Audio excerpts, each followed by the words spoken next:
Ahora es gafetas. Ay.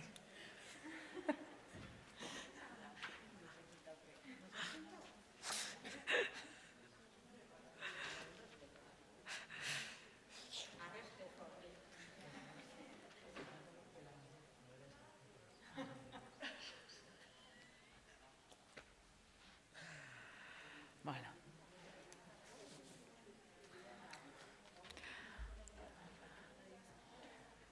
Bueno, nik uste dut orain artekoarekin jarraituz, ez? Gara izasten saiatuko gehala. Egia da aretoa beste momentuetan, baina utxago ikusten dudala. Ez dakit Iker gazteak flojo dauden edo ja nekatzen hasi dian.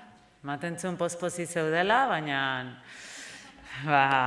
bueno, igual eguzkitan daude oso igualdi hona egiten du eta baina beraie galduko dute sentitzen dut, haiengatik.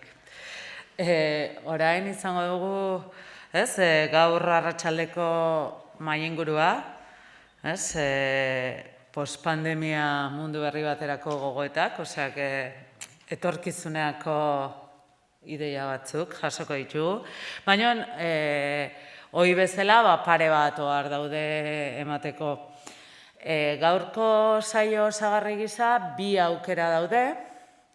Bata da, Oian Eder Euskararen etxean izango dana, Zumiriki filma ikusteko aukera egongo da, eta Oskar Alegriarekin solasaldia. Esan behar dut, momentuz toki guztiak beteta daudela horretarako, baina esperientziak erakusten digu behin eta berriz, izena eman duen jendeak, baduela desagertzeko ohitura bat. Orduan, inork benetan interesa baldin badu filma ikusteko eta izenik eman ez badu, gomendatuko nioke hurbiltzea eta saiatzea. Daukagun beste ekitaldia, izango da kongresuaren amaierako ekitaldia, 2000 zen izango dana. Hortarako ez dago hitzordurik hemen, hitzordua zuzenean 2000 zen izango da, ekitaldia 7:00 aurrera hasiko da, baina ateak 7 laurden gutxitan irikiko dira, pixkanaka sartzeko, eta hemen esan behar dut, printzipioz beteta zegoen arren, baja batzuk egon direla, eta, jakinarazi digutela, batzuk ez diala etorriko, beraz, zuetako inor lekuri gabe geratu baldin bada eta joan nahiko balu, saio hau bukatzean pasa idazkaritzatik, eta eman izena. Orain, besterik gabe, bide emango diot arratsaldeko mahai-inguruari gozatu eta gero arte.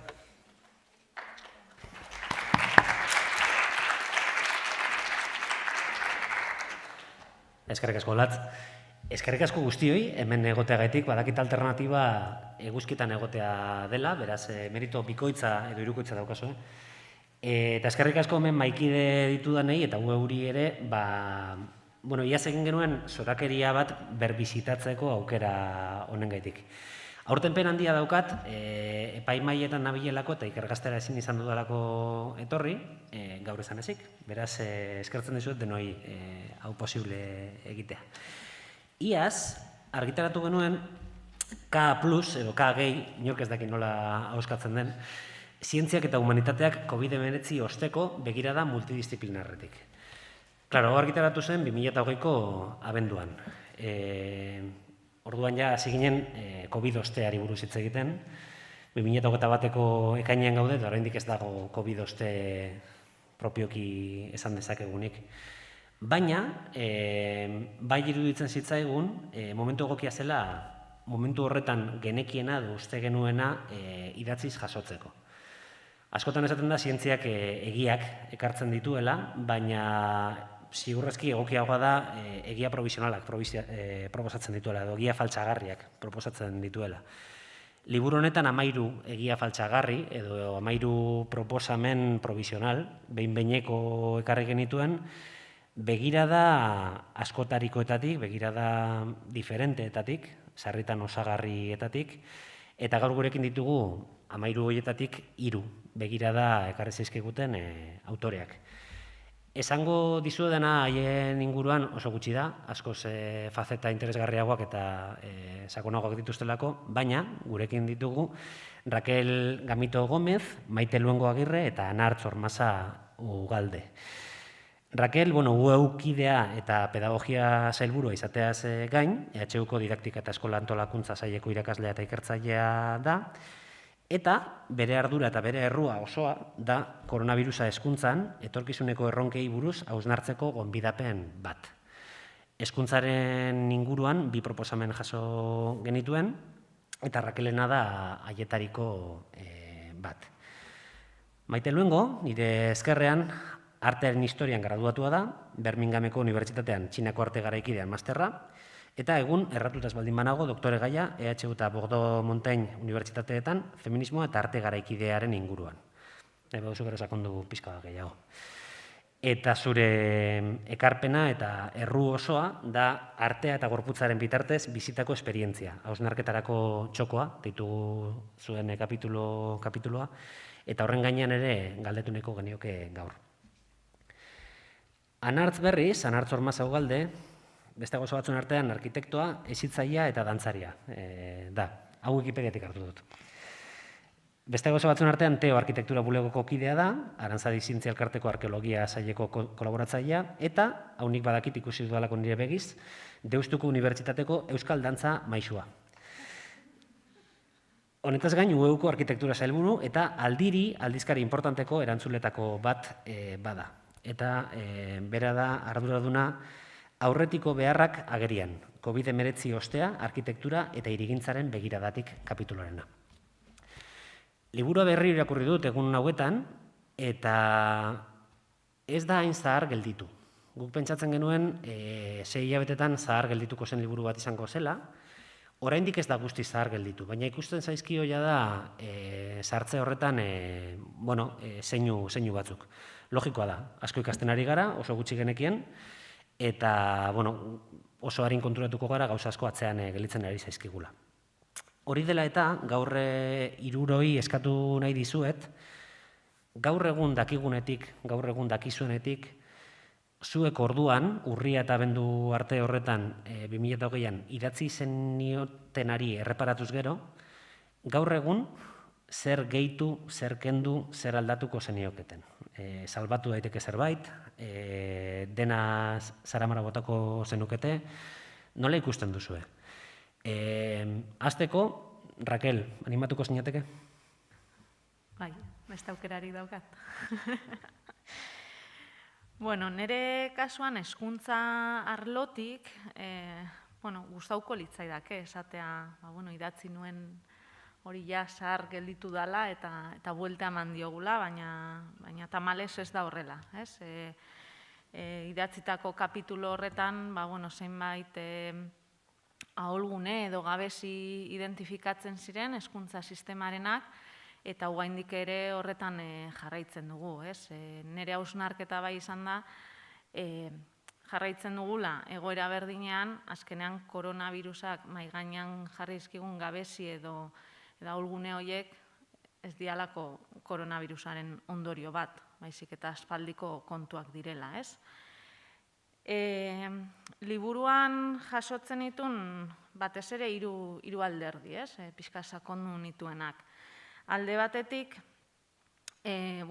gaitasunen garapena, hartzen baitugu gure txostenak, idatzizko txostenak, gure dekretuak, gure hezkuntza alorrean dauden diskursoak, beti azpimarratzen da gaitasunen garrantzia, konpetentzietan oinarritu behar dela hezkuntza.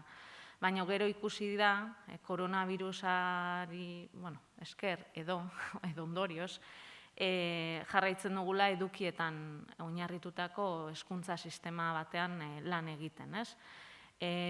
Aurreko ikasturteko keskarik nagusiena edo arazo handiena izan zen zenbat eduki ari ziren galtzen gure umeek eta gure gazteek.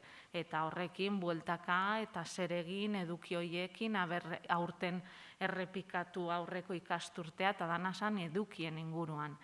Inork ez zion erreparatu adibidez, ume horiek galtzen ari ziren sozializatzeko aukera, emozioen kudeaketari lotutako praktika horiek edo gaitasunak ez zituzten inoiz aipatzen, orduan ez dakit, idatzita dauden diskurso guzti horiek ez dakit nun dauden idatzita, bai, baina gero praktikan geletan eta benetan arazo baten aurrean gaudenean, astuta gelditzen dira, atzean gelditzen dira, eta ez bakarrik gaitasunak, gelditzen da askotan pertsona atzean, edukia doaz aurretik eta astuta usten dugu atzean pertsona. Beste alde batetik ere aipatzen nuen gaitasun digitala, nire kasuan hezkuntza alorrekoa naiz, baina beti IKT-ekin lan egiten dut. Orduan, oso nabaria izan zen, ze ahulezi daukagun gaitasun digitalaren kontuan. Bai, irakasleen kasuan eta baita ikasleen kasuan. Egia da, teknologia singuratuta gaude, egunero erabiltzen dugu edozertarako, baina ez da berdina mugikorra aisialdirako erabiltzea edo pelikula bat ikusteko, eta hori egitea edo lanerako erabiltzea teknologia didaktikoki, pedagogikoki, ez da gauza bera. Eta horretarako ez gaude prest. Ez dakit, formakuntza falta den, ez dakit, atzoko mahai inguruan ere komentatzen zen, askotan formakuntza ez dela arazoa, eta liburuan ere Abelek eta Pedrok ere aipatzen zuten, formakuntza falta izaten dela aitzaki bat, arrazoia baino gaur egun asko dela, dauden erresistentzia horiek, teknologia gelan txertatzeko eta pixka gure egiteko modua aldatzeko. Eta baita, liburuan aipatzen nuen online irakaskuntza. Ez dakit, oso iruditzen zait oso modu arinean erabiltzen dela kontzeptu hori eta jende askok nahasten duela. Urrutiko irakaskuntza edo ikaskuntza, autoikaskuntza, klase magistral bat pantaila baten bitartez transmititzea, ez dakit, erabiltzen da online irakaskuntza eta ikaskuntzaren sinonimo bezala, eta ez da horrela. Online irakaskuntzak baditu bere ezaugarri propioak, gaitasunen garapenean oinarrituta egon behar da, interakzioa bultzatu behar du, talde lana indartu, komunikazioa ahalbidetu, orduan, esaten diguten hori, unibertsitatean adibidez jarri dituztela ispilu gelak, eta bimodal arraro hori, horretan ez naiz asko sartuko, badaezpada, baina hori ez da online irakastea edo online ikastea. Ez ditugu kontzeptu horiek nahaztu behar, eta nahaztu ziren pandemia hasi zanean eta jarraitzen dugu horretan, ez? Hilabeteak aurrera doaz eta zer ikasi dugu, agian zertxo bait gogorra edo negatiboa nagoen, baina ez dugu askorik ikasi. Hasieran mundu guztiak esaten zuen, hemendik asko ikasiko dugu, honegatik, eta honi buelta emango diogu, eta asko ikasiko dugu, eta asko hobetuko dugu zentzu guztitan, ez? Ez dakidan inertziak duen indarragatik, irakasleen erosotasunagatik, edo oraindik gaudelako testu inguru aldakor eta nahaskor batean murgilduta, baina oraindik esango nuke ez dugula ezer ikasi. Ez dakit behar dugun denbora, hau dana pasa, hausnartu eta hausnartzearekin batera barneratzeko eta gero ja martxan jartzeko, edo bai, beste behin diskursoa oso polita da, baino inertziak eraman gaitu, betiko praktiketara eta betiko funtzionamendura, ez? Argi dagoena da, ez dakit nola, noiz, baino hezkuntzak behar duela berrikuntza bat, metodologikoa, nun ikaslea izan behar den protagonista, erdigunera eraman behar dugu ikaslea. Ikaslea kontuan hartu behar dugu ez bakarrik diskurtsoan, baizik eta erabakiak hartzen direnean, eta adibidez hori pandemian zehar ez da egin. Erabaki asko hartu dira, askotan improvisatuta, egoerak horrela eskatu du, baina inoiz ez da ikaslea kontuan hartu. Agian, ez dakit, unibertsitateko ikaslei galdetzen diegu klase nahiago duten bimodal edo guztiz online, edo aurrez aurre baino batzutan ez dakit, igual sorpresak hartzen ditugu, ez? Baina beste batzuk hartu dituzte erabaki horiek. Behar da hezkuntza digitalizatzea, baina modu pedagogikoan. Irakaslek behar dute jakin nola erabili teknologia gelan, baina didaktikari lotuta, ez erabilera sustatzeagatik. Eskolek behar dituzte online irakaskuntzarako ereduak, hausnartu behar da taldean, kolektiboki, eta erabakiak hartu, zentro bezala. Zentro bezala definitu zer den online irakatsi, ze tresna erabiliko diren, nola kudeatuko den online komunikazioa. Eta guzti hori egiten dugun bitartean garrantzitsua da ere euskarari badagokion presentzia eskaintzea.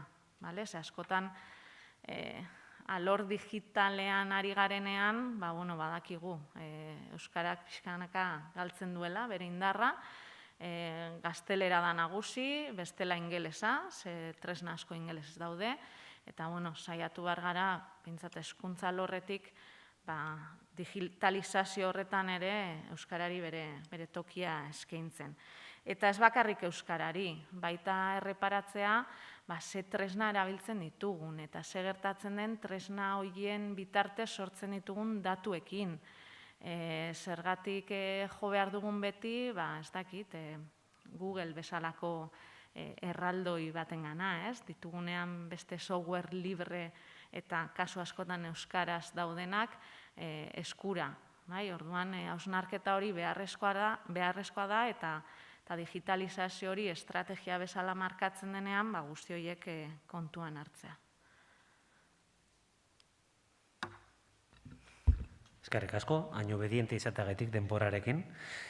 Nik momentuz galderatxo bat bakarrik. Zure artikuluaren amaieran aipatzen zenuen, irakaskuntzatik ikaskuntza birtualak gidatzeko marko edo jarraibiden beharra ikusten zenuela, eta hori aspalditik esaten den zerbait dela, eta premiazkoa zela hezkuntza erakundeek online eredu pedagogiko propioak eraikitzea, ezta? Horra adibidez guren kasu aipatzen zenuen. Claro, nik ikusi zaitu nahiko negatiba. Orain ikusita zer gaude, urrunago, hurbilago, leku berean jarraitzen dugu, zelan ikusten duzu asuntoa? Agian daia ikasturte amaiera dela eta nekea, horrek ere eragina duela. Behar dira online ereduak, azkenean online lan egitea, beste estrategia batzuk eskatzen dituelako, beste lan ohitura batzuk jarri behar dira martxan, eta ondorioz, horiek definitu behar dira, zentro bezala edo erakunde bezala. Hortik gertuago gauden, ez dakit. Nire zalantza da, ea erakundeen aldetik apostua egiten duten online irakaskuntza eta ikaskuntzaren alde, ez? Nik ikusten dudana da, etengabeko formakuntzak, adibidez, aspaldi egin zuen salto hori, onlinera salto hori, eta jundia, pixkanaka definitzen, hobeto edo okerrago, baina horretan ari dira aspaldi. Eta hezkuntza formalak ez du egin, eta oraindik ere nire ikuspegitik erresistentziak oso handia dira. Nere kasuan pertsonala, nere ikasgaia hezkuntza fakultatean da IKT ikasgaia, eta eskatu dugu, behin eta berriro, aforo kontuengatik eta nere ikasgaia online eskaintzea, ez? Baten bat online eskaintzen bada izateko IKT. Hor, ez dakit, barrera asko daude eta muga asko daude, ez dakit dian instituzionalak, ez dakit dian funtzionateko moduak hor muga jartzen duela, baina postua behintzat ez da egiten. Eta, ez dakit, ez nuke esango ez gertuago, ez urrutiago, gauden bezala, geunden bezala. Bai, inpaz berean edo, ez da? Ados, eskerrik asko. Maite, zuke beste begirada bat eskaini zenigun eta eskainiko diguzu. Uste gainera aurkezpen bat daukazula. Beste bi alferrontzi hauek ez bezala. Ez dakit, jarri aldo zuten aurkezpena horatzean, mesedez? Vale, listo. Bueno, nire aurkezpena izango da gehiago hausnarketa bat, hausnarketa artean historian oinarrituta, artelanetan oinarrituko naz. Txabik proposatu zigun, zeo zer idaztea ez, gure disiplinatik, da COVID eta post-COVID garaiaren inguruan, ze etorkizunera begira zer pentsatzen gendun edo gertatuko zala. Eta, niretzat zaila zen, etorkizunera begira, arten historian zeo zer asmatzia, ez. Orduan pentsatu nun, egina nula zala nire esperientziatik abiatuta, eta azkenen partekatutako esperientzia batekitik abiatuta, gure gorputz esperientziatik, hori artelanekin harremanetan jarri, eta nolabait bizipen berri hoiei beste ikuspuntu bat emotea, ez? Eta agian pixkat positiboagoa alzan egian. Orduan, lehendabizi nabarmendu beharra dakat, nik Txabik ezan bezala tesia egiten ari nazela, eta tesian gorputzak garrantzi nabarmena dauka.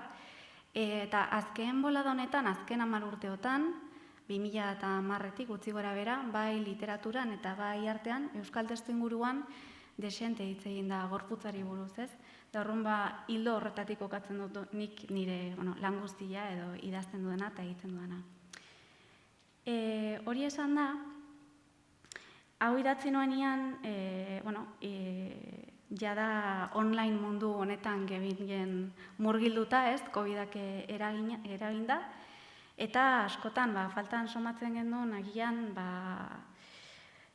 pantaiatik aratagoko sentsazioak. Eta irakurtzen nenbilela, Magi Pelot idazlea, ez dakite ezagutzen duzuen, baina oso idazle interesgarria da, fikzioa idazten zuen euskaraz, eta ekarri dut berak idatzitako pasartetxo bat, non badirudi, nahiz eta berak 80ko hamarkadan idatzi, badirudi gaur egungoko egoerara aplikagarria dela. Berak idatzizun, 21. mendean denek makinez idazten zuten, baina psikostatikoek, idazkariek, mahainetan jostagailuak edo olako gauzak behar zituztela frogatu zuten.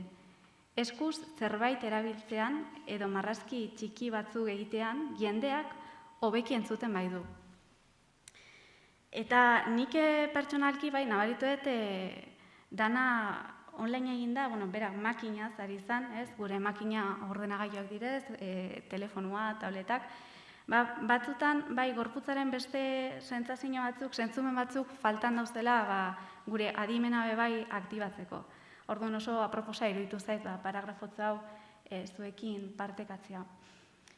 Horren ostean, egingo duguna izango da artean murgiltzen saiatuko naz, zuekin artelan batzuk partekatuko ditut, artelan hauek izan ziren nik, udara bueltan idatzi nuen, irailean, eta udara nahiko, posible zen enean normala izan nuen, ez? Eta gero unibertsitatera bueltan nahiko, soka edo hartu nuen berriz ere halako errealitate neurtu batean etorri eraikina nola mugitu eta praktika horren inguruan, ez?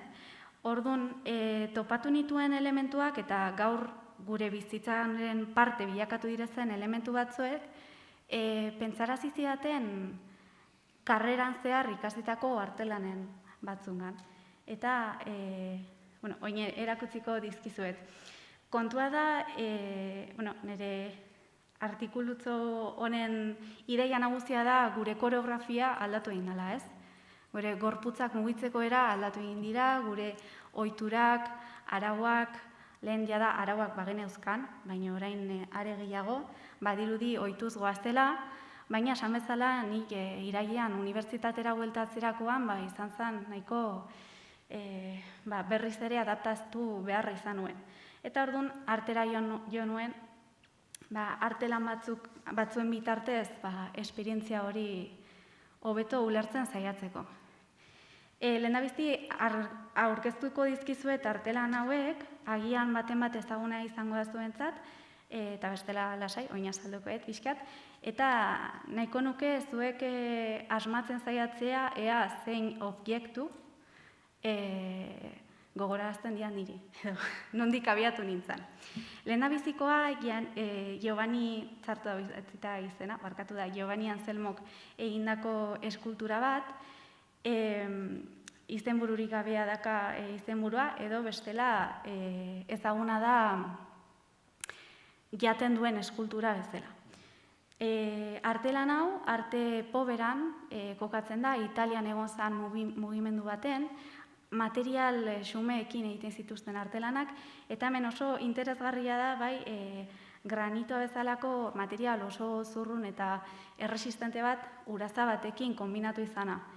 Orduan, artelan honen bitxikeria da, uraza usteldu heinean, hor dagoen harri hori eroriko dela, ez? Eta orduan, erakusketan dagoen bitartean, ez dakigu noiz eroriko den, ez dan eroriko, eta joku hori dago, zehozer eroriko den zain.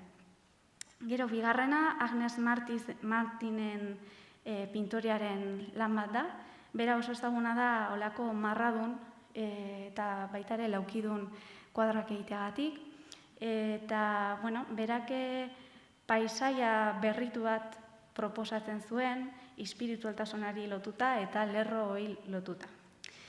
Eta azkena, Marcel Duchampena da, Duchamp ezagunagoa da pipiontxi batengatik, ez dakit ikusi duzuen, baina ezagutzekotan ziurrenik horregatik izango da. Eta horretaz aparte, egin zuen halako beirate handia, eta 8 urte eman zituen beiratea egiten, hautsa eta dana barnean sartu zuen, eta lanaren parte bihurtu zen. Eta artelan hau, erakusketan kokatzerakoan, kristaleskoaren ez gero, mainbat aldetatik edo ikus daiteke, ez? Dauek izan ziren, egunerokotasunetik abiatuta topatutako elementuak. Orduan, orain nire interpretazioa egingo izuet. Niri Anselmo den artelan honek gogorarazi zidan xaboi dispentsadore horiek, beti erorikote den, edo ez den eroriko egongote den, edo zain egon da, denbora guztin. Gero, bigarrena, Agnes Martin zenak, agian pixkat errezagoa zan hau, toki oro topatzen ditugu marrak, lurrian, geziak, ametik bai, ametik ez, eta hori gure paisai pertsonaren parte bilakatu da. Orduan, berak paisai horiek pintatzen zituen, eta guk orain paisai horietan murgiltzen gara bestera baten, baino lerro zinguratuta gauz.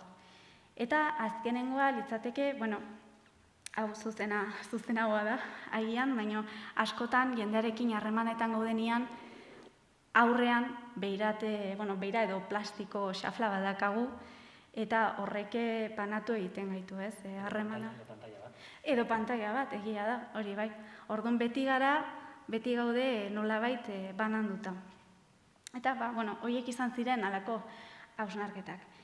Eta espazioari buruz mintzatzeko, eta espazio aldaketa esperientziari buruz ari garela, Euskal Herrian badakagu oso artista esanguratsu bat, kontzeptu hauekin lan egiten duena, da bera da Maider López, eta badirudi berriz ere Magi Pelotek egin zuen bezala, nolabait, etorkizuna edo pixkat asmatu zula.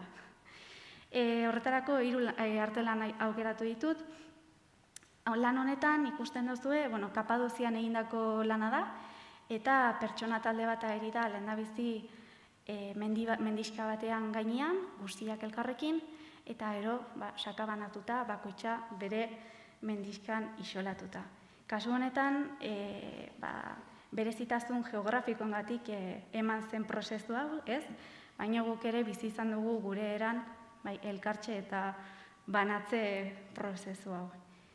Gero, aipatu nahi dudan bigarren lana, da 2005an Veneziako Bienalean parte hartu zuen, eta espazioan aldaketan bi gauza nabarmen egin zuen. Alde batetik, lurrera begiratzera gonbidatu gintuen,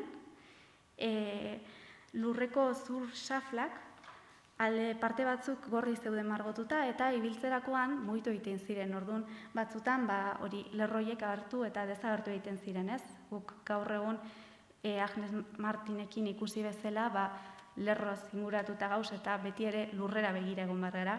Eta hau, lan aitzindari izan daiteke parte horretatik.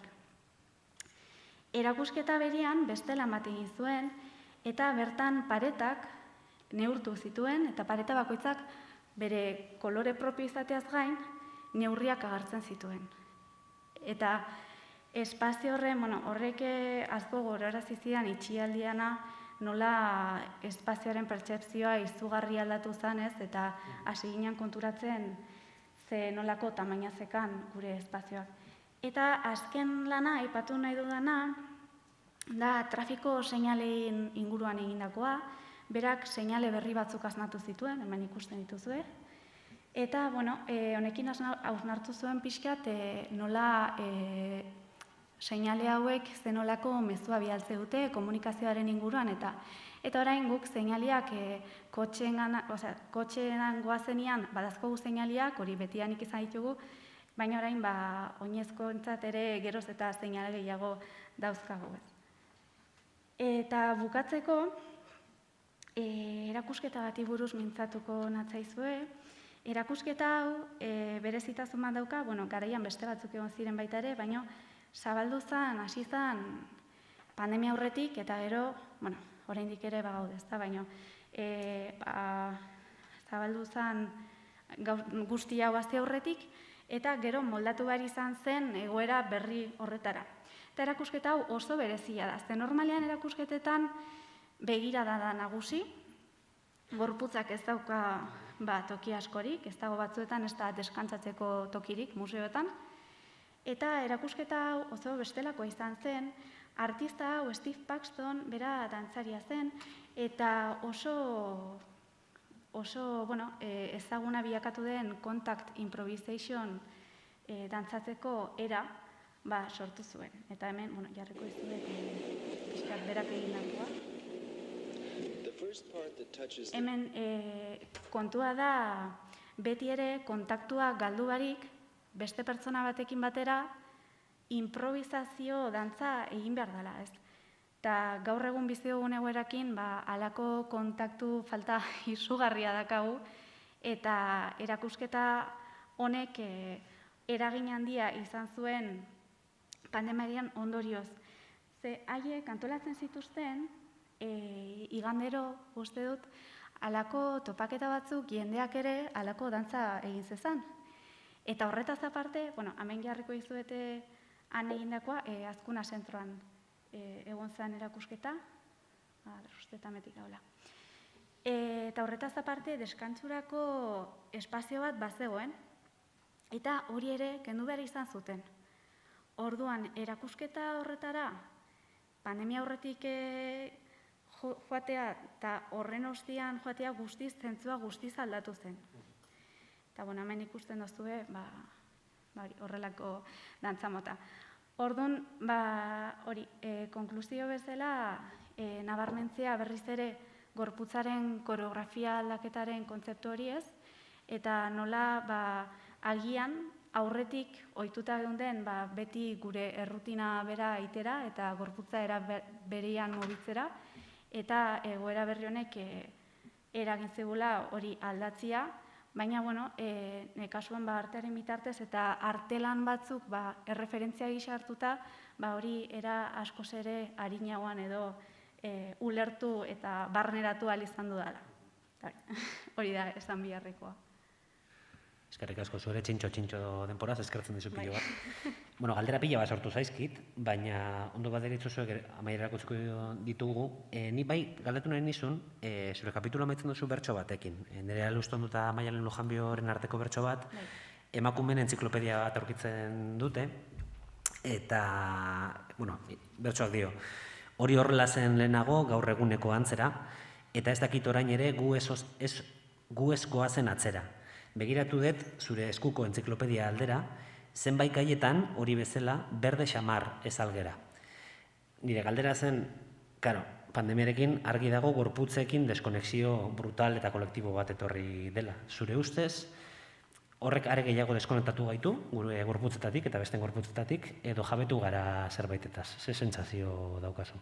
Nik uste jabetu erala. Ni horretan positibo nago, positiba naiz. Uste dute baita ere zaintzaz eta gure ohiturak aldatu behar izan ditugunez, nolabait aukera berriak sortu direla horretarako. Eta gian aurretik, ez dakite, adibidez, kirolari lotuta, edo denboraldi bat eman genuenez, gauzak ezin egin, ordun gero libra garenian, nik behintzat hori nabaritu izan dut aprobetsatzen. Eta justo bertso hori zartu nuen baita ere, aurkezpenarako ez dut ekarri, baina labur azalduko dut, komentatzen nuen hori aldaketen inguruan, mintzatzen naiz liburuan, baina ere badaoz gauza batzuk ez direztenak aldatu. Eta kasu horretan, genero kontuari lotuta, irailean, Orse Museoan, ez dakite entzun zenuten, baina iskanbila egon zen, neska bati sarrera galarazi ziotelako eskoteagatik. Eta, hori izugarrizko atzera pausoa izan zen, eta arte munduan eta orduan nik nire buruari galdetu nion, ea 80. hamarretik jada aktivismoan aritu izan diren artista guzti horien lana, ez duela agian, pena dela, baina badirudi halako museo handitzuetan ez dela oraindik ere mesua barneratu, ez? Emakume biluziak bai, baina kuadroetan, baina gero hori, janzkerakoari lotuta. Eta justo hori bertso hori izan zen nire alustondok Maialen Lujanbiokin batera sortutako hori, bertsotan aritu zian Leitzako txapelketan, eta pixkat aldaketa falta horri buruz mintzatu zian, ez? Oraindik ere asko dagoela egiteko, eta hori, orduan hori interesgarria eta garrantzitsua presente eukitzea. Eskerrik asko, Maite. Anartz, ez dizut oraindik galdetuko, nahiz eta agertu diren zuen disiplinen arteko zubi edo teilakatze batzuk, oraindik ez dizut horregatik galdetuko. Bai galdetuko dizut, gaur hemen zerbait aldatu edo gehituko zenioken idatzi zenuenari, edo nola berbisitatuko zenukeen idatzi zenuen hori?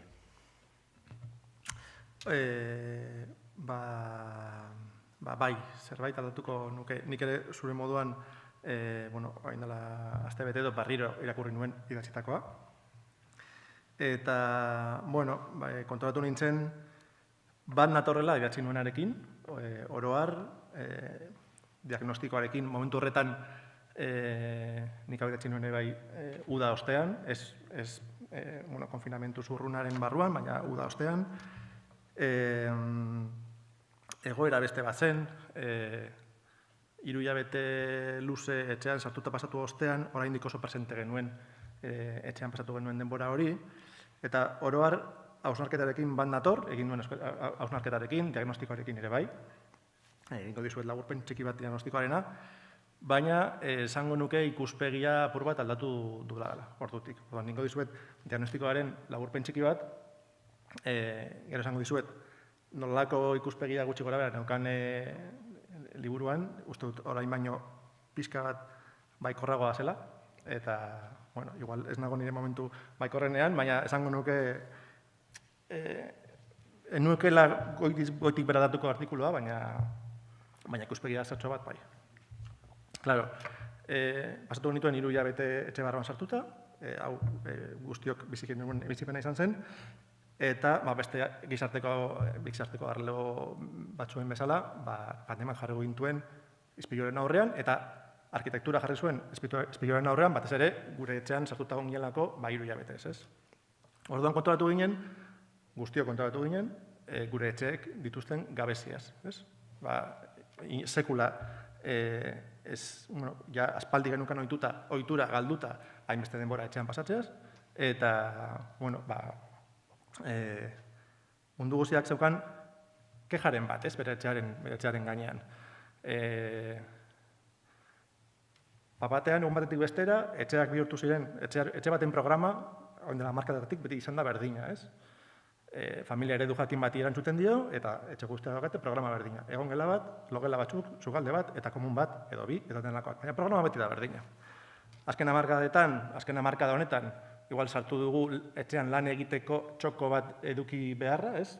Jendak eskatzen du, batzutan ordenagai hori egoten da, batzutan logelan, beste batzutan egon gelan, ez dauka hendik leku finkorik, programa oso zurruna da. Segatatu zen, egun batetik bestera, gure etxean egin barrekoak zirela, modu askotarikoak, ez? Asko egin barretik duen gure etxeetan, gure etxeak bihurtu ziren etxeak, baina baita ere gimnasioak, baita ere gizarte bizitza egiteko tokiak, ikasteko tokiak ere bai, lantoki bihurtu ziren, denetarikoa, ez?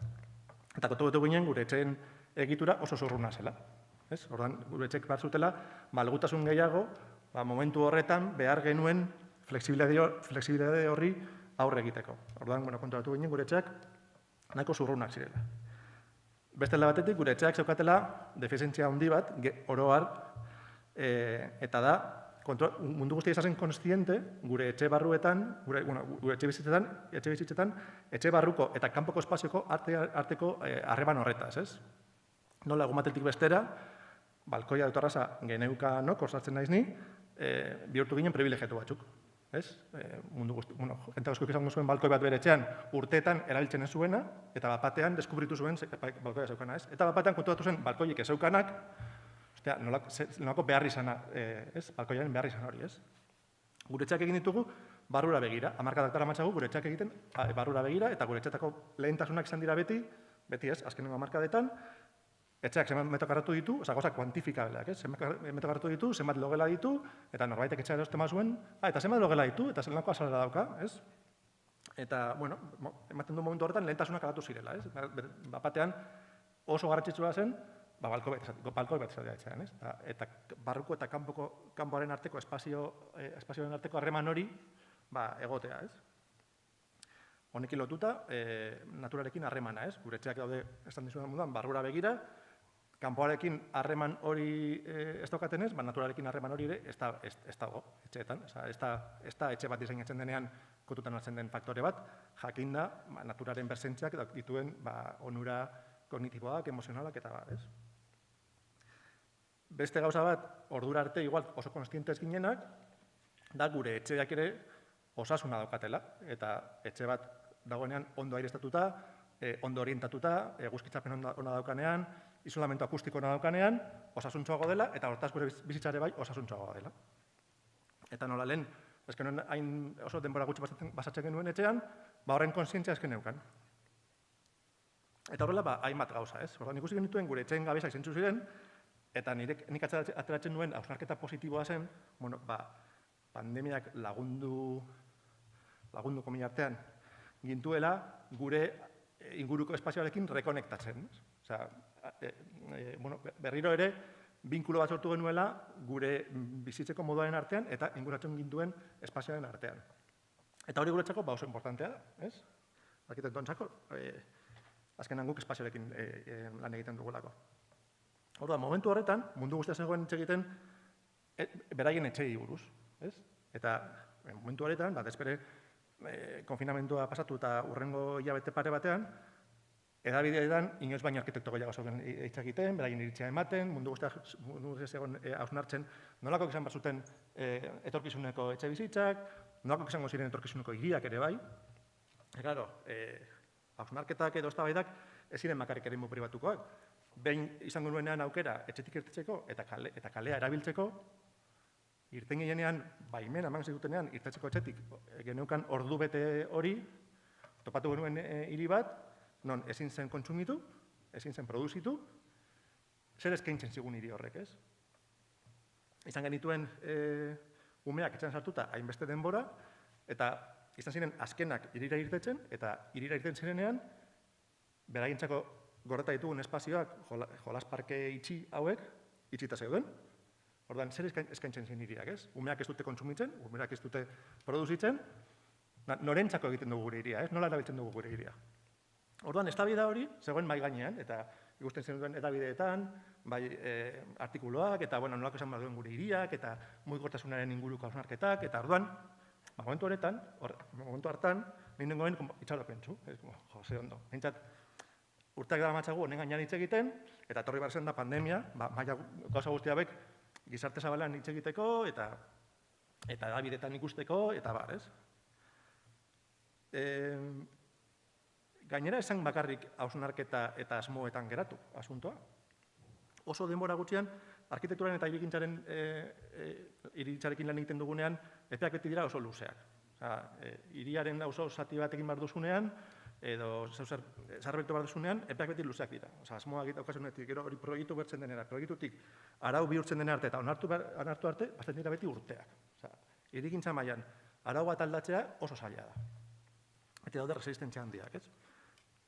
Pandemiatik irten ginen, lehenengo konfinamentutik irten ginen maiatza ekainan, eta uztailerako Eusko Jaurlaritzak iragarri zuen etxe bizitzen bizigarritasun dekretu berriak ekarriko zituela nobedade batzuk. Eta nobedaden artean zegoen, hemendik aurrera, etxe bizitza berri guztiak izan beharko dutela gutxienez 4 metro karratuko balkoi bat. Ordura arteko bizigarritasun dekretuak esaten zuen etxe bizitza guztiak izan behar zutela gutxienez metro tardiko kanpo espazio bat, baina horren helburua zela erropa eskegitzea eta gainerako mazela instalita. Orduan, etxeak zeukan kanpo espazio bakarra, zen estalita, eta gaina zen erropa eskegitzeko. Eta zeukan metro tardiko azalera, ezer. Urteak eta matzago eskatzen, balkoia terrazaren beharra, batez ere, kanpoarekin harreman hori izateko, aire estepenaren gatik, eguzkitzapenaren gatik, gauza pila baten gatik, eta horren pega beti izan da, horrek etxeari eraikigarritasuna kentzen ziola. Hau da, metro karratu aprobetxableak txikitu egiten zirela, ez? Ze ez da berdin saltzen metro karratu bat, barruko metro karratu eraiki bat, edo kanpoko metro karratu bat, ez? Eta orduan, beti egon da, hirigintzan eta arkitekturan, eraikuntzan orokorrean, beti egon da oso lotuta espekulazioarekin, kapitalarekin, eta orduan, prioridadea lehentasuna beti izan da, horri alik eta etekin gehien ateratzea. Orduan, balkoi bat egitea da dirua galtzea. Ze metro karratu hori ez da berdin saltzen, ez? Orduan, lehen irakurketa zen termino horietan. Karo, ikusi genuenean oso hilabete gutxitan erakundeak pausak ematen hasi zirela, orduan momentu horretan hausnarketa oso pilpilan zegoelako, eta hori arau bihurtu zutela, zan nolako esperantza izpi bat, ez? Ze arau bihurtuko da. Hau da, enpresa eraikitzaileak behartuta egongo dira metro karratu horiek, komilartean, galtzera, ze gainera ez dute konputatuko edifkabilitate moduan. Orduan, behartuko zaie, ez?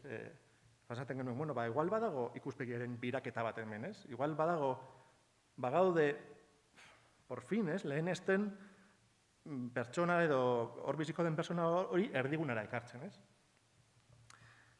Gainera, handik eta hilabete batera, guztuan ere bai, iragarri zuten, diru laguntzak emango zituztela, dagoeneko eraikita dauden etxeetan balkoiak eraikitzeko.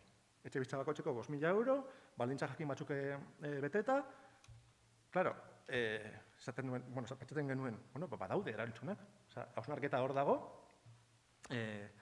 diagnostikoa hor dago, jenteak edabideetan dago, eta jenteak horri buruz hitz egiten dago, eta gainera erantzun bat dagoen atzean, ez? Eta orduan izan zen, holako esperantza puntu bat, egia esan.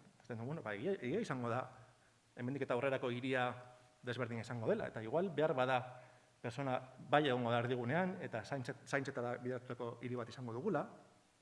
Eta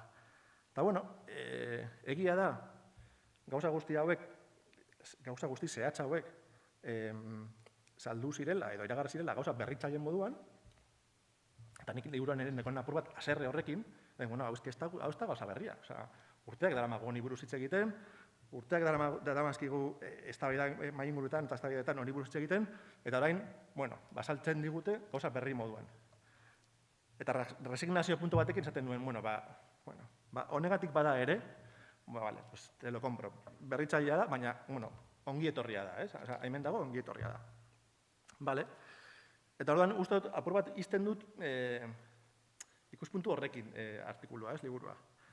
Karo, ordutik, hilabete batzu pasatu dira, ja, erdia astuta daukagu, etxean pasatu genituen 3 hilabete horiek, eta gure prioridadek ere aldatu dira, eta gure eztabaidak aldatu dira. Eta gure eztabaidak orain non daude, irtetxean, kalean, bidaiatzean, orokorrean edabidetako eztabaidak aldatu dute beraien norabidea, ja ez dago eskadu hitz egiten hainbeste etxebizitzei buruz, gehiago hitz egiten dugu terrazei buruz, ostalaritzari buruz, bidaiatzeari buruz, orain berriro makina martxan dago, berriro produkzioan zentratuta, turismoan zentratuta, eta ematen du, berriro, Iparrorratzak berriro buelta egin duela kapitalera begira, eta ematen du, pertsona erdigunean jarri behar zuten eredu guzti horiek arkitekturaren inguruan eta erikintzaren inguruan,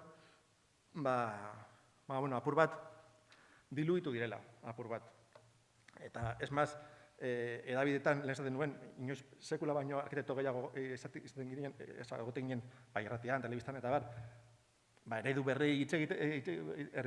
berriei buruz hitz egiten, eta ondela bi aste, teleberrian, publik reportaje bat, nola eraikuntzaren sektorea berpizten dagoen, jente asko dagoen beraien etxeko reformak egiten, enpresa txikiak daudela lan estope, eta arkitektoak gaudela ere bai lan estope. Eta egia da. 3 hilabete egin ostean, jente askok erabaki zuen bere etxean reformak egitea. Edo etxe saldatzea, naturekin kontaktu gehiago daukan etxe batera, edo kostaldan daukan etxe bizitzara, bigarren etxe bizitzan erroldatzea, badazpada besteko fenomen badator, ni han nago, jendak erabaki horiek hartu zituen. Orduan, jente askok bere etxea reformatzeko erabaki hartu zuen, eta horretan ari da. Guk orain momentuan daukagu lan pila bat. Orduan, edabidetako mesua orain da eraikuntza sektorea berri dagoela berpiztuta, eta gaina makina dagoela oso martxan. Eta zetan ari gara orain arkitektoak, zoritzarrez, hausnarketa alde batera itxu dugu, guk ere bai, eta ari gara lanean, lehengo irizpide berdiekin. Hartu dugu formula magiko bat, gainera, etxean pasatu genuen denbora guzti hori, pasatu genuen, pasatu zuten, telebista zukatenak, telebista ikusten, mundu guztiak ezagutzen ditu reformak egiten dituen bizki famoso hauek, eta mundu guztiak eskatzen du gauza berdina. Mundu guztiak nahi du isla bat bere sukaldean, mundu guztiak nahi du sukaldea eta egonen arteko tabikea botatzea, mundu guztiak nahi du lavadora sukaldetik ateratzea eta komunera sartzea, mundu guztiak dabil berdina eskatzen. Eta ze gaude egiten arkitektoak erantzun bat egiten. Eta txurroak bezala, inongo hausnarketarik gabe, eta pentsatu gabe espazio hori nork eta nola biziko duen, sartu gara berriro lehengo inertzia berdinean. Claro, guk ja pairatu genuen 2008ko krisialdi handi gura, ez? Gu izan ginen errodunak ere bai, baina guk pairatu genuen. Orduan, esaten genuen bigarren krisi bat, ikusi dugunean aukera berriro martxan jartzeko, hausnarketa alde batera eta tiro milaz, ez? Eta orduan, horregatik esaten dizut, gainera ez da gure asunto bat, baizik eta ja edabidetan horrela saltzen da. Orduan, mundu guztiak uste du, ja, arkitektura berriro dagoela osasuntzu, baina gaude, lehengo gora berdinean, ez? Fokoa ja aldatu da, berriro atera dugu pertsona erdigunetik, eta gaude, hori, sistema elikatzen berriro ere. Egin behar nizun galdera, baina erantzun didazu. Hala ere egingo dizu badazpada. Claro, zu planteatzen zenuen zaintzarako arkitekturaren ideia, eta inkluso ezertarako balio ez duten, baina gauza askotarako balio ezaketen espazioen inklusioa etxean, eta, pizka bat esateko kriston aukera eskaini digu birus honek, birpentsatzeko ez bakarrik etxea, baizik eta kalea, auzoa, herria, hiria. Karo, zu entzun da, beldurra ematen dira, letza, baina aldaketa orduan zer izan da, terraza gehiago izango ditugula kaleetan, eta ja. Bai, ze Arabak horrela eskatuko ditu. Baina Arabak egin zuten oso denbora gutxian berrikuntza horiek sartu arauetan, baina pasaren urteko uztailetik ez da beste arau berririk atera. Ez da beste pausurik eman bide horretan, pertsonak erdigunera ekartzeko bide horretan, pertsonen bizikalitatea hobetzeko bide horretan, ez da pausu gehiago eman. Nola, eztabaida ja ez dago hain bilpilean, egin zintzaion momentu horretan erantzun bat eman, baina ordutik ja ez da beste zer.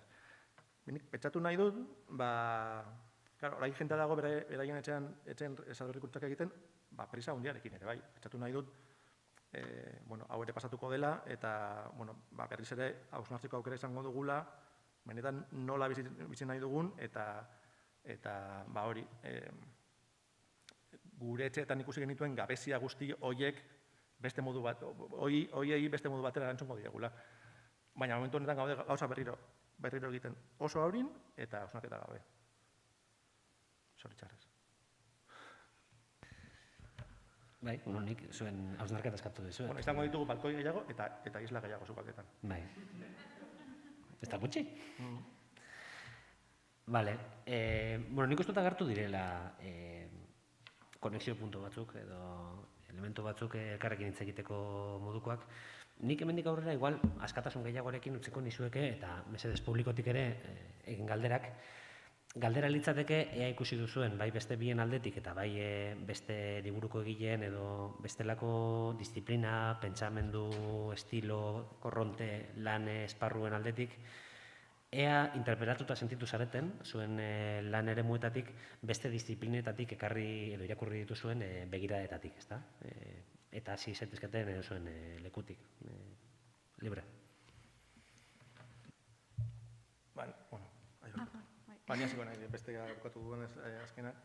Nik komentarioa nahi nun, zuen ekarpenei buruz.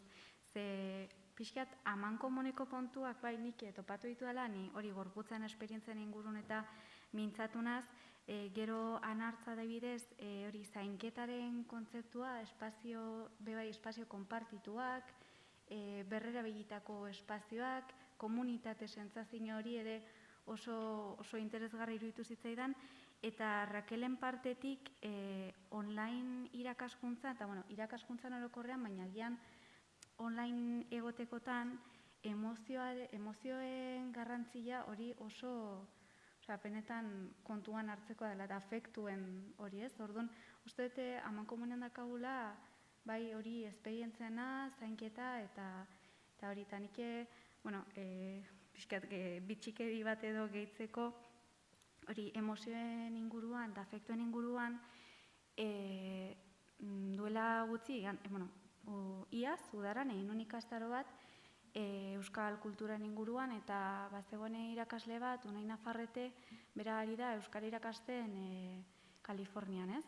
Eta saltzen zuen hola, klaro, berak, bere ikasleak, agiak ez dira inoiz Euskal Herrira etorri, eta, klaro, klaseak aurrez aurretik online pasatze horretan, haien atentzioa ez galtzeko eta beraien emozioi eta afektuei dei egin nahi ziela, eta komentatu zuen hola, horretarako adibidez filmak erabili zituela, eta gero bebai beste ikastaro baten Ibon Manterolak aipatu zuen euskararen ikaste prozesu horretan, ez atxikimendua eta aurreiuzgoak hori alde batera guztia oso garrantzitsua zela. Orduan hori zainketaren kontua, partekatzea, kolektibitatea eta guzti horiek nik uste hori amankomuneko puntuak dazkagula. Nik liburu irakurri nuenean, ondela hilabete batzuk, irakurri nuen, eta momentu horretan bai kontuatu nintzen, falta botatzen nintuela, bota izan nituela gauza batzuk, ez? Eta txore azaldu nuen zergaitik. Claro, arkitektoek espazioarekin egiten dugun lan, eta guk egiten dugun lan oso eskala diferentetan, bai etxe bizitzen eskalan, baina bai espazio publiko eskalan kale edo plazen diseinuan, bai hirigintzan, hiri mailan edo herri mailan, eta bai lurralde mailan ere bai. Guk espazioa antolatzen dugunez, espazioa ordenatzen dugunez, espazioa dena da. Orduan, guk beti izaten dugu arkitektura dena dela, dena da arkitektura. Orduan nik espero nuen, nire arkizentrismotik, espazioari buruzko gauzak topatzea, begirada guztietan, ez? Nolatan ez da egongo espazioari buruzko erreferentziarik, hainbeste leku pasatu dugunean, espazio itxi batean, ez? Eta ez. Eta tentzioa zaitu zidan, adibidez, psikologiaren bateko begiradan, ez egitea referentziarik espazioari, ez? Pentsatzen dut, gauza jakina dela, zure emozioak ez direla berdinak, espazio bat edo beste daukagunean, ez? Eta berdina, zure gelak ematea, behirate handi batekin itsasora, edo zure gelak ez edukitza lehiorik, edo ematea lehioak pareko etxe bizitzara, ez? Horrek, zure emozioetan eta ume baten garapen kognitiboan, eta dituen eraginak nahiko evidenteak dira. Eta ikusten nuen, diskurtsoa zegoela oso zentratuta beste leku batzuetan, eta asko adibidez, mundu digitalean eta online harremanetan, eta falta mota nuen hainbat lekutan, espazio fisikoari buruzko erreferentziak, ez? Eta gero, topatzea espero ez nuen lekuetan topatu nituen. Eta adibidez, sexologiako ikuspegi horretan, igual horri buruz ez duzu hausnartzen, baina nola espazioak ere eragiten zuen jentea harremantzeko momentuan, ze, mundu guztia ez da bizi bere familiarekin, edo ez da bizi bakarrik, batzuk bizi gara edo bizi zarete bizilagun ezberdinekin, bakoitzak ditu behar izan sexual batzuk, intimitate maila ezberdinak behar dituzte, edo persona gazte bat bizi diren guresoekin, intimitate maila ezberdinak, eta espazioak hori albidetu behar du ere, bai. Jente berria ezagutzeko eta jente berriarekin sexua izateko aukerak konfinamentu garaian beste batzuk izan ziren, orduan sextina eta bar, jarduera horietarako espazio egokiak behar ziren, intimitate maila ezberdinak albidetzen zituztenak, eta zure nebarrebarekin gela konpartitzen baduzu, gauza batzuk ezin dira, ez? Orduan kontuatu nintzen nola etxebizitza barruko espazioak ere bai eragiten zuen sexu harremanetan. Bai norberaren buruarekin zenuzkan sesuaren barretan, eta bai besteekin. Eta horri referentzia egiten dio artikuluak, eta orduan esan nuen, ze interesgarria, ez? Sekula nuen pentsatuko eta begira. Baina bai, psikologian falta monta nuen, eta gero, zure artikuluan, ikusi nuena Maider Lópezeri buruzko referentzia, arkitektoentzako da gure artista favoritoa, arkitektorekin egiten duelez lan, eta dekurren nuen zure esaldi bat, bizi dugun espazioa erabat aldatu da, eta horrekin espazioa bizitzeko dugun era. Hori arkitekto batek edatxiko luke, berdin, ez? Baina gero, hezkuntzara alditzik ginenean,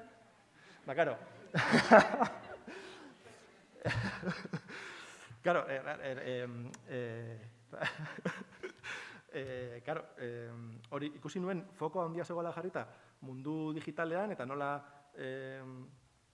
lehen erapatu duzu ez, behar dugu hezkuntza digitalizatzea, ez? Eta, guk urteak daramatzagu arkitektorek ere bai, azken urteak daramatzagu eskoletako espazio fisikoak eraldatzen, konbentzituta gaudelako eskoletako espazioak ez duten ez garapenik izan, azkenengo 50 edo 60 hamarkadetan, horrek eragina daukala ere bai, hezkuntzan bertan, ez? Eta nola ez dugun espazioen konfigurazioa aldatu eta bar, horretan murgilduta badaude hainbat eskola zentro batzuk, ez? Eta bai, eta falta mota nuen horren gaineko, eta gainera badakitenez, Rakelek badaukala horri buruzko hausnarketa eginda, eta falta mota nuen ez, apertsatuko dut mai ingurua eta botako diot. Bueno, bai, ez dago erreferentziarik, ze dago idazita, nire digitalizentrismotik. Azkenean, gaur ere esan dut, hezkuntza alorrekoa da naiz, baina IKT alorrean zentratuta nago, eta badakizue hezkuntza alorrak puntu asko ikutzen dituela, eta nun baiten jarri behar nuen nire fokoa kapitulotxoa idazteko. Baina gero irakurketa egiterakoan, bai identifikatuta edo bai hezkuntzarekin lotura horiek ikusi nituela, bai artean, emozioen aldetik, afektuak nola utzi diran askotan alde batera, eta egon dira pilpilean, eta izan dira, nire ustez, beti dira garrantzitsuak, baina lako egoera baten aurrean are garrantzitsuagoak. Eta nik ikusten nituen adibidez nire ikasleak, tutoretza bat egiten genuen, eta sartzen ziren, konektatu, eta, bueno, ze modu zaudete? Eta, a ber, eske, zalantza bat daukagu. Ez, galdetu izu ze modu zaudeten. Gero, nola, ez dakit sartu ginen, nolako dinamika batean oso gogorra. Eta nola, ikasturte honetan ere, segutxi zaindu den hori, gure umei esan zaie, bestetik distantziara, bestekin hau ez ikutu, honekin ez jolastu, honekin, eta hor dago benetako hezkuntza, hor dago benetako ikasketa, interakzioan, gauza praktikoetan, esperimentazioan, eta guzti hori alde batera utzi da, inolako beste, lanketak proposatu gabe, agian hitzein dezakegu emozioi buruz, holandu alditugu emozioak beste modu batean, aukera hori ez dugun, eta bai, nola hitz egiten zenun emozioi buruz oso polita zan. Arkitekturaren kasuan, bai, gure gelek behar dute reforma bat. Takit, igual gemeloi deitu behar diegu, bizkiei deitu behar diegu, hori ere egiteko. Zaharkituta daude gure gelak, eta zaharkituta daude denerako, bai metodologia berrietarako, eta metodologi berri digitalizatu horietarako ere. Digitalizazioaz da bakarrik, ume bakoitzari ordenagailu bat jarri eta horrekin lan egin bakarrik. Hori baino gehiago da. Digitala ere da, ez dakit, robotika egitea. Eta robotika egiteko gelan, agian behar dugu mai guztiak kendu eta lurrean bota, etzanda eta robotekin ibili. Eta horretarako ez daude prestatuta gure gelak. Eta gerora, hori idatzi genuenean, oraindik ikasturte berria martxan jarri gabe zegoen, baina aurten ere ikusi da ze malgutasun falta dagoen espaziotan, distantzia eskatu digute, ez dago hori bermatzeko lekua. Gelak daude umez beteta, ratioak dira superaltuak eta espazioak txikiak. Patioak ere ikusi da. Behar ditugu, pixkat burbuja talde horiek bermatu, baina ezin dira egon. Patioak dira txikiak, euria egiten duenean ez dago aterperik, baina hau, orain konturatu gara. Euskal Herrian bizi gara, takit, euria egiten du askotan, guain konturatu gara patioetan ez dagoela leku, aterpean dagoen lekurik, eta gainera egindana da, olako karpa batzuk jarri, guztiz improvisatutakoak, ni batzutan eskola batzutatik pasa, eta esatezu, euria holan erortzen bada, oso ondo, baina pixkatu holan erortzen bada, aukera asko daudela, ez dakit. Egoera oso arraroa bizi izan dugu, partxeak askar jarri behar izan dira, baina agian partxe batzuen atzean hausnarketa txikitxo bat beharrezkoa da. Gero jarraitzeko, sexologiaren atalean ere ikusi dut hor, esaten dute sextingaren praktika nola areagotu den, pornografiaren kontsumoa, eta indarkeri matxista ere areagotu dala, eta guzti horrek eraman nau berriro hezkuntzara. Nola gai hauek hor daude, garrantzitsuak dira, baina gero benetan ez diren eramaten gelara. Nola sextingari buruz hitz egiten dugu? Zizki igual, irakasle askori esaten diezu sexting, eta ez dakit ez da zer den, edo pornografiari buruz hausnartzen dugu gure umeekin, konsumitzen dute, baina ematen diegu espazio bat horri buruz hitz egiteko eta pentsatzeko, ez.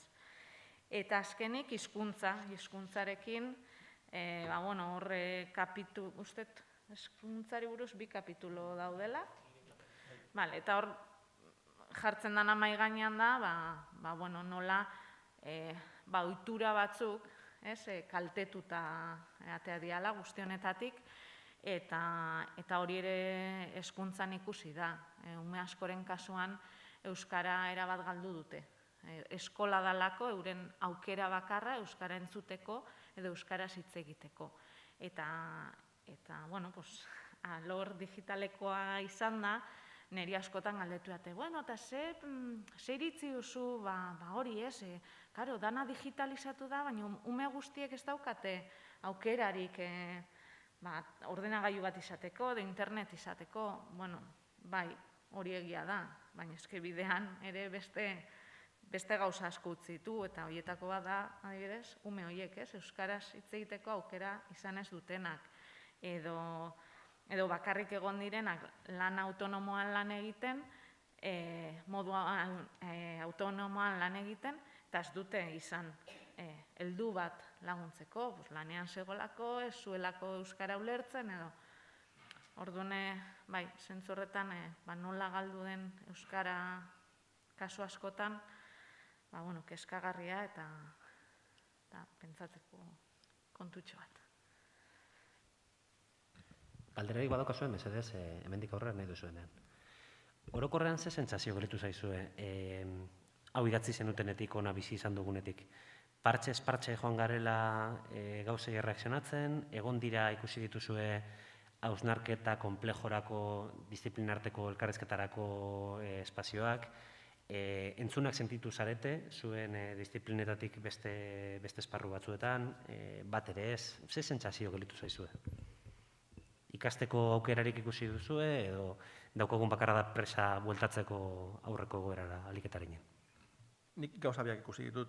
Nik bai sentitu nuen hasiera batean bazegoela hausnarketarako tartea, bazegoen hausnarketarako gogoa ere bai, eta gainera aukera ematen zigutela hausnarketa hori edabidetan eta plazaratzeko, badiotzut.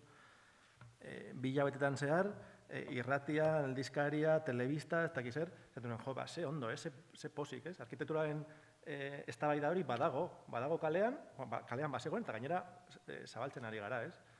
Baina izan zen holako subidoi espejismo txiki bat, irailetik ona, ikasturte berria zenetik ona, eta uda bukatu zenetik ona, eztabaidagune horiek ez daude, ze fokoa dago jarretan beste leku batean, eta arinegi astu zaigu hausnartutako guzti hori, eta arinegi bueltatu gara berriro makinaria barrura sartu, eta berriro lehengo martxa berdinarekin. Nire sentsazioa bat, ez da guztiz eskorra, ez da ze momentu bat, ikusi nuelako argi izpi bat, baina oso harin bueltatu gara lehengo goera. Bueno, antzekoa. Hasieran gertatu zitzaidan gauza bera, esaten nuen, honekin mundu aldatuko da.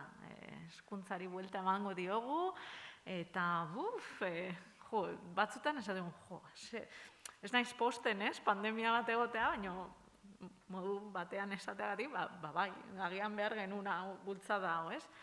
Baina gero ikusi da, ezetz ikasturte berriarekin batera, betiko inertzian murgildu ginen, nahiko lan eduki dugu aurten bai eskoletan, bai unibertsitatean arauak betetzen, eta arauak bete behar ziren, osasunagatik, baina jazta, dana mugatu da arauetara, nik behintzat ez dut ikusi malgutasunik, adibidez, betiko praktika horiek aldatzeko, edo, esan dizuet, saiakera hori ikasgai bat dena online emateko, eta traba pila bat, unibertsitatean, azkenean lortu da, tutoretzak online egitea, baina hasieran zen online egin behar duzu, baina bulegotik. Ze malgutasun mota hori. Orduan, ez dakit, agian izan da, arau asko egon direlako eta nahiko lan eduki dugula horiek kudeatzen, eta dana baretzen den, baina baretzen denean ez dakit, joera, nire ustez izango dela, betikora bueltatu, betiko martxa, hor eroso gaude, badakigu nola funtzionatu behar den, eta aurrera. Orduan, pixkat, zure impresio berdina, ez? Hasieran subidoi hori, baina desinflatu gara. Bai, nik uste, artean historiaren baitan ez genuen izan bezalako, subidoi momenturik, ez? Baina, zuen kasuan... Barkatu, oraindik. Oraindik, agian, gero bai. Baina, hori, arkitekturako kasuan eta hezkuntzari begira, nik sentsazioa daukat, bai, behin-behineko proposamenak izan direzela, eta gero ahalik eta lasterren, arkitekturan hori izan dela, hori markaturatzi, eta jazta. Gero, hezkuntzan, resistentzia aipatu duzula, sentsazioa daukat, resistentzia hori datorrela agian, egoera aldatuko den itxaropenaren atzian. Osea, berriz ere gauzak lehen zuen bezala egongo direnez, ez dugu inolako esfortzurekin behar, orduri, itxagongo dugu, hau, laster eta harintxo pasatzen den, eta hori izan da sentsazioa, kontatu duzunaren arabera. Eta gero, artearen partetik, musei buruzko hausnarketatxoa egin nahiko nuke. Ezan bezala, normalian begirada hobesten da, eta edukiak, hezkuntzan bezala, edukien kontua eta informazioa barneratzea da garrantzitsuena, ez hainbeste behintzat gure inguruan dauzkagun museoetan, ez da bisitarien esperientzia oso kontuan hartzen erosotasuna eta horrelako kontzeptuak.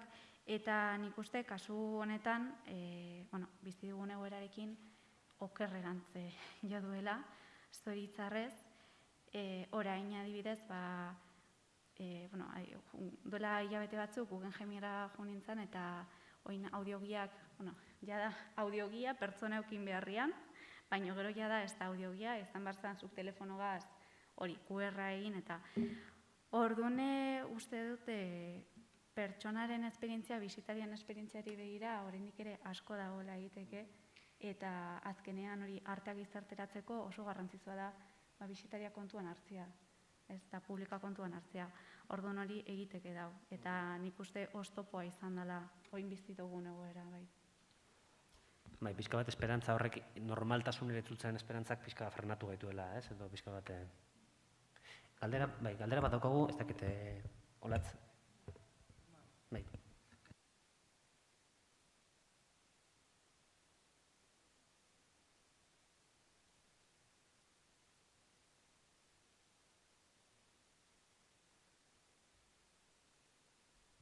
Eskerrik asko.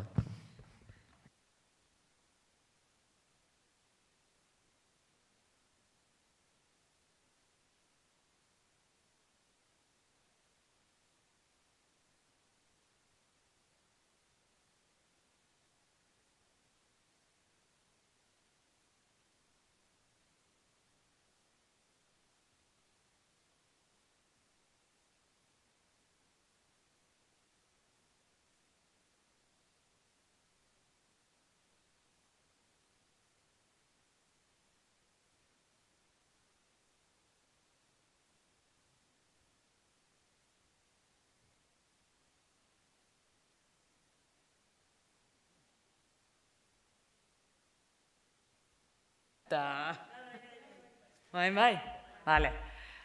Ez daki galdera edo gogoeta zen, ez? Baina, hainbat, alor, baina aipatu duzu hori, ez? Momentu batean denak eukigen nola itxaropena gauzak aldatuko zirela edo aukera bat zela, eta gero benetan egunerokoan gaur egun, ez? Daukagu kontrako sensazioa. Baina nire sensazioa da,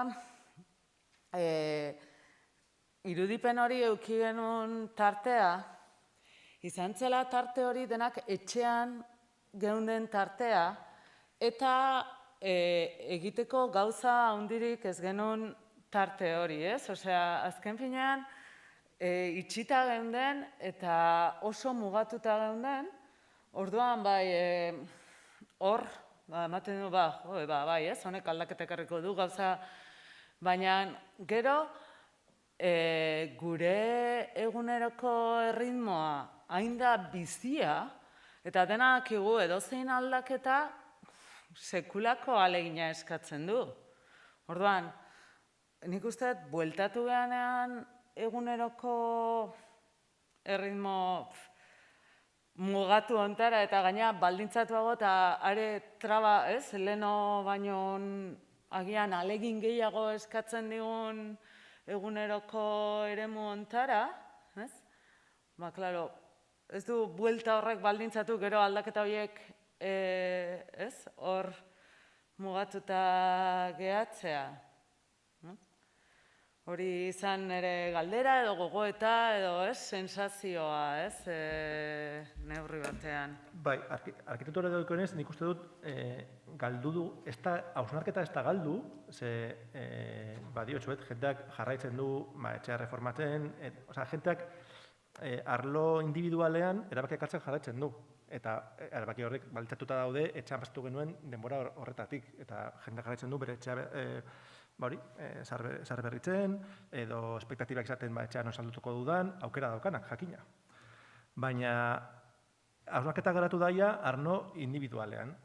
Zuk esatzen duzun momentu horretan, hausnarketa zen kolektiboa. Kolektiboa eta gana zabaldu egiten zen hausnarketa hori, eta konpartitu egiten zen, eta edatu egiten zen. Eta hori ja desagertu da. Hausnarketa garatu daia arlo pribatuan, eta bakoitzak hartzen ditu bere erabakiak alduen moduan, eta bestea, kolektibitateari, hori, sabezekin pueda, ez? Eta hori da galdu duguna.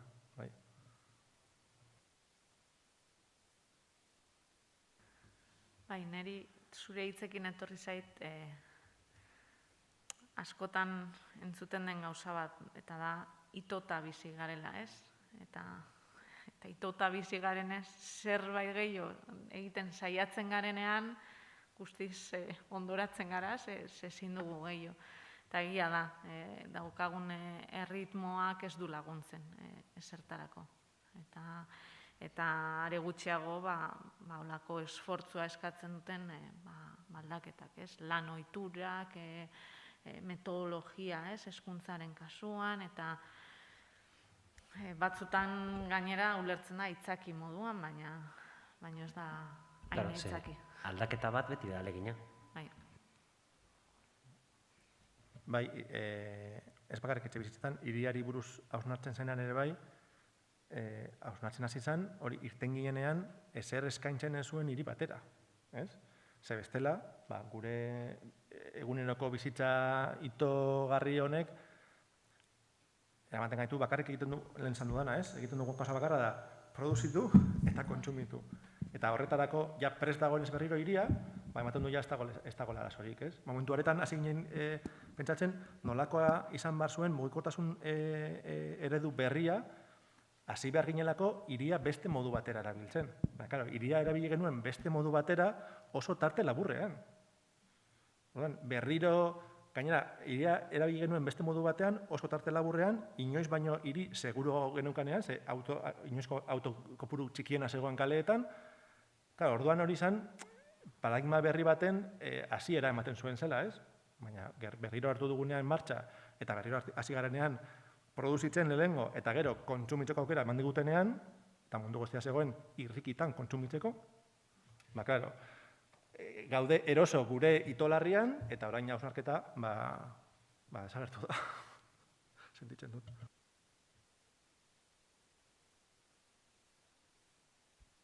Maite, izteko hitzik edo okurritzen zaizu, edo ez?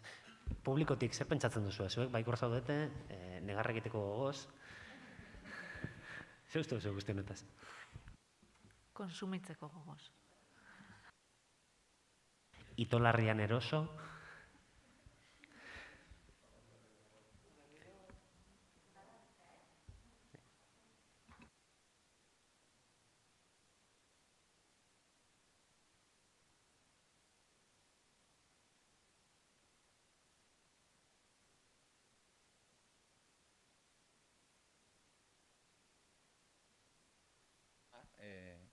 oain aldrebes gertatuko da nero, ez? Balio asko igotzea. Eta hori lotu nahi dut, nahi beldurra ematen ditena egoera ontatik gano, nire ingurun eta hitz egiten dugunen eta ateratzen den gaia da. Zenbateraino, beharrak diren gauzak zuk esan duzu, leheno, oain balkoian neukan eta privilegiatu bat nintzen. Eta zenbateraino, benetan, beharrezkoak dirala ikusi dian gauzak bihurtuko dian privilegio batzuk. Orain arte beti egondan kasua, psikologoen kasua, ikusi da beharra daola sekulakoa, baina dena pribatua da, dirua gardezu hortarako, privilegioa da. Eta niri, bai espazioen erabileran, hiri mailan, juten, auzoa beratxo batera juten zeanen, berde gehiago dago, karretera gutxio daude, eta auzo obrero batea juten zeanen justo aldrebezkoa da, ez? Eta nahi honek eramaten ditena, balde batetik, galdera zuzena, pixuk garestitu ingo jau hain balkoian baldin bokate, ez da egitoi arkitektura ingurutikan eta trampa ikusten diotelako baita ere, eukidarri izatea balkoia, adibidez, zego hain kanpoko metrokarratoi garestiko baldin badia, joder, baita ere ja putada bat iten nahi barkatu komentaria. Eta gero, orokorren, nire beldurra ikusten dutena dela, zenbateraino beharrak privilegio bihurtu ditun sistemak, eta orduan pagatu egin beharko dira. Asuntoa da, lehen komentatu dudana, etxebizitzako bizigarritasun dekretuak etxebizitza publiko, promozio publikoetan, ez egoen derrigortasunik kanpo espazioa edukitzeko, ez? Orduan, karo, balkoidunetxeak eta terrazadunetxeak beti egon dira. Karo, ordaindu ahal zituztenak zeukaten terraza. Orain aldatuko dena da, behintzat, VPO promozio publikoetan ere bai, terraza bermatuta egongo dela. Hori bai, hortik kanpora, bai, terraza daukaten etxeak asko garastutu dira dagoeneko. Inmobiletan dauden terrazadun etxeen eskaria disparatu eginda. Orain, mundu guztia galdetzen du, jartzen dituzunean lehentasunak, edo idealista batean jartzen dituzunean filtroak, lehenengo filtroak jartzen duena mundu guztiak da, balkoen o terraza. De hecho, jentak lehenesten du igogailua izatera, momentu honetan. Lehenengo guen egiten duen inmobiliadako arduradu batekin. Eta bai, zoritxarrez, espekulazioak bere lan egingo du. Hori horrela da. Nik jarriko dizuet kasu praktiko eta erreal bat. Ni bizi naiz Bilbon, Bilboko San Francisco auzoan, etxe bloke bat da, 95 etxe bizitza daude, nire etxe bloko portal bardinean, denak dira 35 metro karratukoak. Apartamentu olako panel bat moduan, ez? Baina guztiotak hau terraza txiki bat, denek. Bilbo zagutzen baduzue, San Francisco auzoa, ez da auzorik erakargarriena gizarte zabalarentzako, baina etxeak merkeak dira. Nik erosi nuen etxea, ondela urte batzuk, oso merke, nahiko merke, oso txikia da etxea, baina terraza txiki bat dauka. Eta San Francisco dago, ordan, tiene sus pros y sus contras. Nire auzokoak saldu zuen etxea abenduan, 2008ko abenduan. Nik ordainduenaren bikoitza ordaindu zuen, erosi zuenak. Eta erosi zuen egun batetik bestera. Idealistan jarri zuen, horrengo gunean zituen 56 oferta, eta horrengo gunean salduta zegoen etxea. Ze dauka, 30 metro karratuko terraza bat. Eta etxeak ditu 35 metro karratu. Ordaindu zuen 220.000 euro 35 metro karratuko etxe bategaitik. Bilboko San Francisco auzoan. Bakarrik terrazako zakolako. Eta hau da, kasu erreal eta konkretu bat, nirekin parez pare bizitan bizilagunarena. Orduan, bai, zoritxarrez, espekulazioak bere lan egingo du, eta terraza dunetxeak daukagunok espekulatola izango dugu horrekin. Horrela da.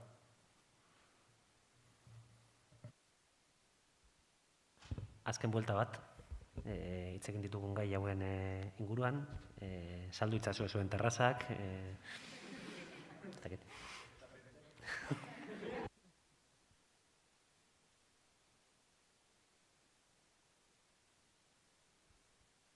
Zerbait ikasi duzu liburu honetaz eta gaurko elkarrizketa honetaz, badu zentzurik beste disiplinekin hitz egiteak, edo... Bai, niretzat izan zen, liburua irakurtzen nuen, eta esaten nuen, askotan arkitektura adibidez. Nire arkitektura gelditzen zait oso urruti bezala, nahiz da dena arkitektura izan. Edo artea beti izan da, hau zehose pertsonala da, baina ez dut ulertzen, tal cual. Baina irakurtzen nituen beste alorretako hausnarketa horiek eta segituan ikusten nuen lotura, nire arloarekin, nire bizipenekin, orduan konturatu nintzen, eta bueno, egia da, hezkuntzan gainera diskursoak bai, disiplinartekoaren aldekoa dela, baina ikusten nuen hori modu praktikoan, nola disiplina guztien artean, nola dauden loturak eta nola josten den diskurtsoa, batea bestearekin. Oso modu, ez dakit, errazean gainera. Bai, nik uste niretzat bere oso aberazgarria izan zen, ze gainera uste, zuke Rakel esan duzu moduan, azkenen elkarrekin partekatutako bizipen bat izanik, naiz eta disiplina ezberdinetatik hitz egin, konektatzia erraza zen, asko errazten zuen elkarrekin bizitako horren inguruko hausnarketak irakurtzea, eta gainera idazkeran, nabaritzen zen, aditua ez zen horbaitentzat ere, gaian aditua ez bazinan ere, ulertzen ezakela eta oso aplikagarria zela egoera hobeto ulertzeko. Eta bai, adibidez hori sexologiako kapitula bai oso interesgarria izan zen, halako hausnarketak beste inon ez ditutela topatu. Orduan, bai, nik hori esango nuke, halako ekimen, disiplinarteko ekimenak nik uste gero eta keioz egin beharko genituzkela, da, aukera oso polita izan dela, justo momentu partekatu baten inguruan elkarrekin hausnartzeko, eta gero atzera begira ere, argazki hori izango dugu, liburuaren bitartez. Ez dago ezer berririk, bai, ados nago, ni harritu ninduen, kimika moduko begirada batetik, zerbait ulerkorra aurkitzea, eta gainera zerbait, hori, konexio zuzena ikusten igartzen duzuna, ez? Bai, egia da, lotura dauka gure egunerokotasunarekin, ez? Behar bada, espero nuen, ez? Psikologiatik edo beste olako arlo batxotatik, ez dakit mundu guztiak ditu emozioak, baina mundu guztiak ez dakit kimikari buruz. Eta orduan, bai, oso harin irakurtzeko liburua da gainera, eta bai, egia da, harritu ninduela, zenbait alorretatik lotura oso zuzenak topatzea, eta esatea, bai, ez dago ainurru nire esparrutik, ez? Eta hori oso aberazgarria da, bai. Bai, eta egia da, inor ez garela posten gertatu denaz, baina egia da, gertatu dena guztioi gertatu zaigunez, referentzia komun hori eman digula, ezta? Marko komun esperientzial hori eman digu, gian beste goza batzu ezitzekin alizateko, edo, bai. Nik hor, eskertzea, zure ideia izan zen liburua, disiplinartetik lan egitea, eta nire ustez, aipatu dugun hori, hizkuntza modu irakurlearentzat idaztea ere, zuk azpimarratu zenun horren garrantzia, eta ondorioz, eskertzea, zure lana. Zuei, egia zen, placer bat izan zen. Egin nuen bakarra zen, nire izena datorre portadan, baina eske, lan gutxien egin nuena, nire izan. Gozada bat izan zen, eskerrik asko. Nire aldetik besterik ez, eskerrik asko guztioi, hemen egoteagatik eskerrik asko hiruroi, lujo bat izan da zuekin berriro hemen egon alizatea, eta besterik ezean, hurrengora arte, eta segitu disfrutatzen, ikergaztez, eskerrik asko.